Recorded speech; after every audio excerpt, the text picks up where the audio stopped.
Hello, what's up guys, welcome back to my channel, and for today's video I'll be looking at Skylords Reborn and I'll be attempting to finish 5.3 on this Nightmare 1 category by playing 3 different kinds of campaign maps on expert difficulty instead of advanced, only using tier 1 cards. So I finished Defending Hope on expert and I'll be showing you how I complete this by using only tier 1 cards, and I'll also be probably releasing another 2 different campaign maps for you to complete this nightmare challenge. And it is really quite difficult to complete a lot of the campaign maps by using only tier 1 because sometimes there are bosses in the campaign modes or campaign maps, and using only tier 1 cards, it is just a stretch to kill the bosses or just to push the map tackling tier 4 units of NPCs. So quite tough, I must say, but hopefully I can help guide you through Defending Hope on expert. It's one of the easier maps that you can complete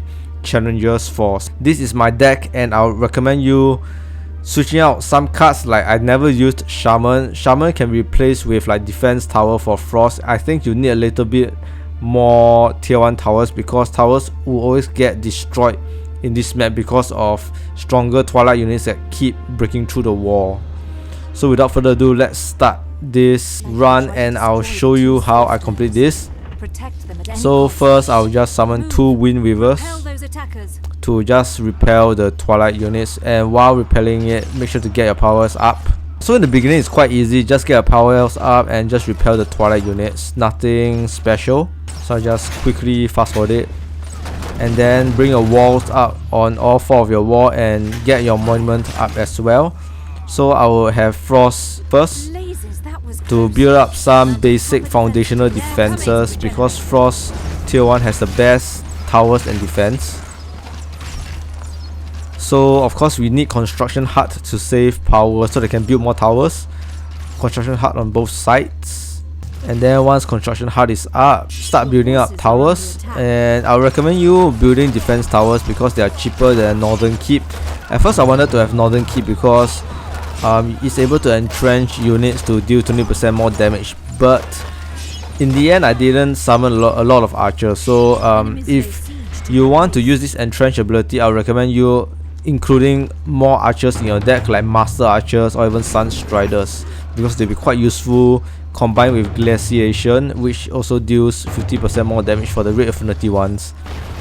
And over here I would get my powers up as quickly as possible for me to gain more power along the game. And Werebeast is a very good S counter to just take down these little archers. So just make sure to build up some towers at all sides of your wall except over this area. Because you have these 3 powers over here, I would be building an advanced defensive position, having Primal Defenders and this Northern Keep. Primal Defender are really good towers because they attack both land and air really strong, but you have to micromanage this building to change Earth Strike to attack land units and also Crowd Strike to attack air units. And also the issue with Primal Defender is that they take out a lot of land space, like about 2 times more than Northern Keep, so you can't squeeze a lot of Primal Defenders inside your little base. Yeah, so these little bugs are quite troublesome because they only take 50% less damage from ranged units, so you need a little bit more firepower to take down these little crawlers. Yeah, so once up, at least about 3 towers over here, make sure to build more of the keeper, so this relieves some stress on your towers there because there's no wall here. You need some more of the keeper to get rid of any ranged units. So 1 more of the keeper here and later 1 inside your base so that you retain most range blocking abilities right at the right side of your defensive position.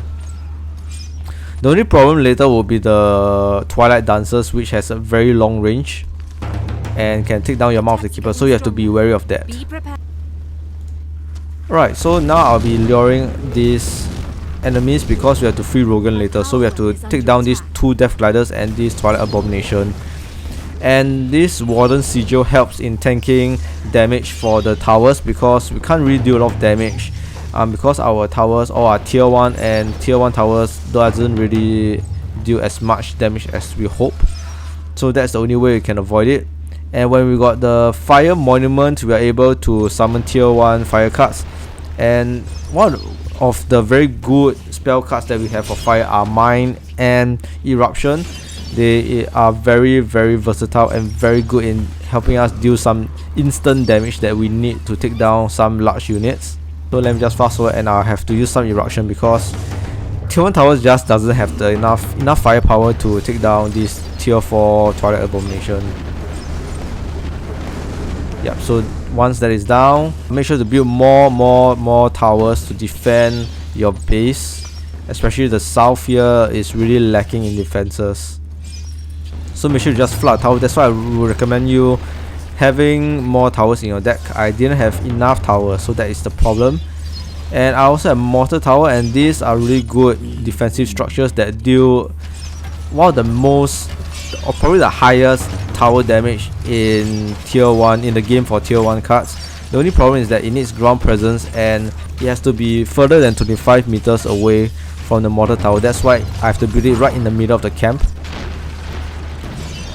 Yeah, so in this game itself, you have to be wary of all the enemy units and just keep building defensive towers. If not, they will just penetrate your defenses. And also have Glaciation to be used on the wall, because just having tier 1 cards aren't enough to fend off these tier 3 units. So it is really tough, and you have to sort of find a way to distract these really stronger Twilight units away. Like I've used the Windweavers to distract Veil Blood, and also have the Mine activated so they can be killed quickly. So Twilight Dancers are a pain in the ass. So there are 3 ways you can tackle Twilight Dancers. I think Twilight Dancers are the main pain point for this map because of its long range ability. 3 different ways you can take down Twilight Dancers are: the first one is Eruption, the quickest way, but if you run out of Eruption charges, that could be a problem. Second way is, in my deck there are Nomads, so I can summon 3 Nomads and they have medium sized counters, and they will be able to kill off Twilight Dancers pretty fast. And the last way is to have Mana Wings, because they are air unit. Twilight Dancers can't attack air units, so Mana Wings are a really good way to kill off Twilight Dancers. But the quickest way is of course to use Eruption. About 3 Eruptions will be able to take down all of the Twilight Dancers. Yeah, so as you can see, a lot of my defensive towers are down, so highly recommend you to put more tier 1 towers in your deck. And the deck that I've shown you that I've run this map is really tough because I don't have enough towers. So just to prevent my Soulstone Forget attack, I have to summon more mines, and mines are the best way to take down land units like the Veil Blood. So this is one of the pinch areas where I have nearly lost the game. So with defense towers, with more tier 1 towers, definitely you are at a better advantage. And make sure to solidify your defenses first before Mortar Towers. Mortar Towers are the last towers that you should set up, because they are towers that you have to highly micromanage it. Yeah, so once a lot of your basic towers are done, later on I'll be building like Mouth of the Keepers and Mortar Towers. So Mouth of the Keepers help you defend your base much more easily, as you can see, to prevent ranged units from attacking. So that is a very good point about Mouth of the Keeper. At certain points in the game, there will be a little bit of a more peaceful period, so this is where you should quickly build up your defenses. Yeah, and when you see all these big units come, make sure to cast Glaciation so that it doesn't attack, or your wall doesn't go down as fast. Or also build up some units to distract the big units from attacking your towers, because towers are your main asset. So yep, Glaciation, a very good way to defend the wall. And let us see how I get rid of the Twilight Dancers over here using Nomads.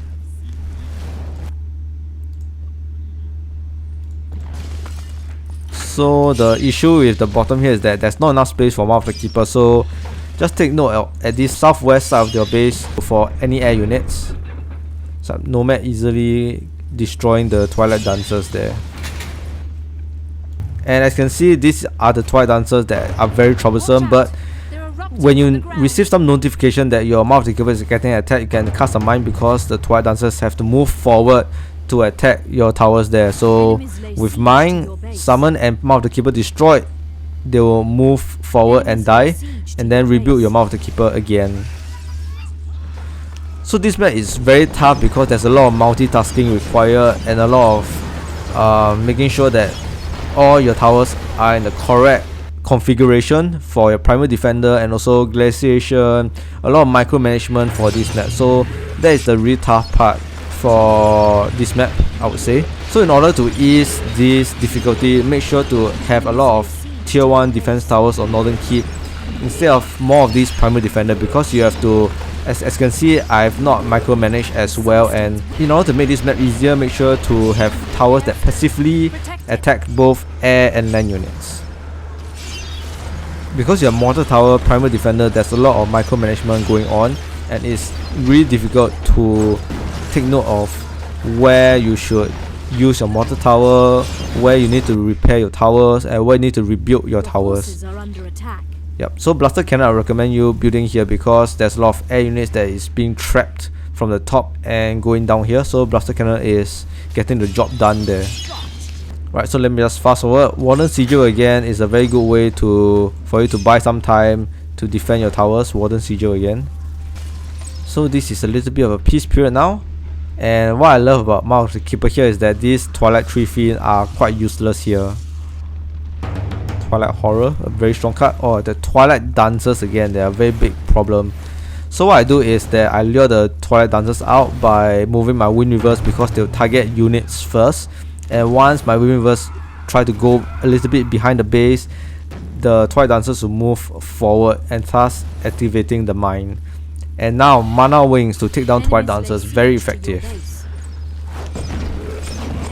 The second pinpoint behind Twilight Dancers are these Twilight Death Glider that do a lot of damage and knock off your archers off the wall. As you can see, Warden Sigil defending my towers, and Glaciation so that my walls take fewer damage. And next, yes, Eruption. The quickest way to take down Twilight Dancers are Eruptions. 3 Eruptions and they're all down. And now we are almost the end of the game, 2 minutes left. You don't really have to worry about the final Twilight Dragon boss, because as long as you have a lot of buildings around, the Twilight Dragon would be distracted and would not attack the Soul Stone immediately, so not an issue there. So as you can see, Twilight Dancers' main problem for this game is very annoying with their long range ability and their siege damage. Yeah, and now we are almost a minute and the Sky Dragon should be coming out right now. But as you can see, I got a lot of war and everything. You can use Glaciation, you can sort of like delay Twilight Dragon's attack. So once you reach about a minute or so, you're kind of like won the game. As long as you got a lot of buildings around surrounding your Soul Stone, you should be on your way to victory and clinching your first Nightmares map, 1 out of 3 of this campaign map. And yes, this is how I complete Defending Hope on Expert by using only tier 1 cards. And if you enjoyed my video, don't forget to hit the subscribe button, and I'll see you guys again real soon for my next campaign map on this Nightmares challenge.